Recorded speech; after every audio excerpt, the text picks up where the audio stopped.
కొంతమంది వ్యక్తులు కొంతమంది మా మిల్లు మీద మిస్చిప్ చేయాలనే ఉద్దేశంతో పెట్రోల్ బాటిల్స్ తోటి అదేవిధంగా మరి కొంత ఒక 40 బ్యాగ్స్ పట్టుకొచ్చి మా యొక్క కాంపౌండ్లో వేసి ఏదో వాళ్ళందరూ వచ్చి మేము ఏదో పీడిఎస్ బియ్యం చేస్తున్నాం అనేటువంటి విధంగా వాళ్ళందరూ కూడా మరి అందరికీ కూడా తెలియజేయడం జరిగింది.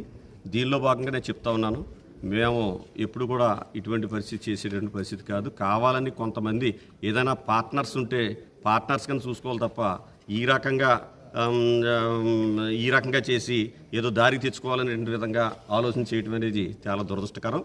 ఏదేమైనా సరే ఈరోజు మేము తెల్లవారుజామున కూడా పోలీస్ స్టేషన్లో కూడా కంప్లైంట్ చేయడం జరిగింది. అదేవిధంగా మరి టోల్ ఫ్రీ నెంబర్ కూడా మరి కంప్లైంట్ చేయడం జరిగిందనే విషయాన్ని సందర్భంగా తెలియజేస్తా ఉన్నాం. అదేవిధంగా పోలీసు సిఐ గారికి, ఎస్ఐ గారికి అందరికీ కూడా ఈ విషయం మీద మరి విషయాలన్నీ కూడా తెలియజేయడం జరిగింది. వారి మీద తగినటువంటి చర్యలు తీసుకుని, ఎందుకంటే మేము ప్రభుత్వం నుంచి 25 కోట్లు 30 కోట్ల రూపాయల ధాన్యం డెలివరీ తీసుకున్నాం బ్యాంక్ గ్యారెంటీలు పెట్టి. మరి ఇవన్నీ కూడా పెట్రోల్ బాటిల్స్ తోటి అదేవిధంగా కొంతమంది వ్యక్తులతో తీసుకొచ్చి మరి ఈ యొక్క మిల్లు మీద దాడి చేసి మిల్లు డ్రైవర్లని అదేవిధంగా నైట్ వాచ్మెన్ని కూడా గెంటేసి వాళ్ళు ఈ రకంగా చేశారంటే మాకు చాలా భయంగా ఉంది. ఎందుకంటే భయం అంటే దేనికంటే ఈ 25 కోట్ల రూపాయల సరుకు ఇలా ఉంది, రేపు పొద్దున ఏదైనా జరిగితే ఏంటి అనేటటువంటి విధంగా మాకు ఒక రకమైన భయం ఉంది. అదేవిధంగా పోలీసు వారికి కూడా ఈ విషయాలని కూడా తెలియజేయడం జరిగిందనే విషయాన్ని సందర్భంగా తెలియజేస్తా ఉన్నాం. ఏదేమైనా సరే ఇది నిగ్గు తేల్చాలి. నిగ్గు తేల్చితేనే కానీ దోషులను కఠినంగా శిక్షించి మరి తప్పనిసరిగా దీని మీద చర్యలు తీసుకోవాలి. ఈ యొక్క సీఎంఆర్ మేము ప్రభుత్వానికి అప్పచెప్పవలసి ఉంది.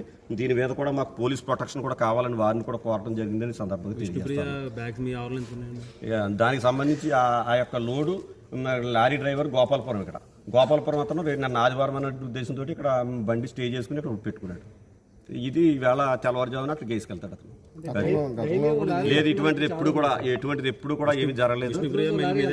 విష్ణుప్రియ మాది ఎప్పుడు కూడా దాని మీద ఏ విధమైన కంప్లైంట్లు కానీ విష్ణుప్రియ కొనుక్కున్న 5 సంవత్సరాలు అయింది. 5 సంవత్సరాలు అంత ముందు ఏం జరిగిందో నాకు తెలియదు. 5 సంవత్సరాల తర్వాత కూడా నాకు ఎప్పుడు కూడా ఇటువంటి కంప్లైంట్ లేదు.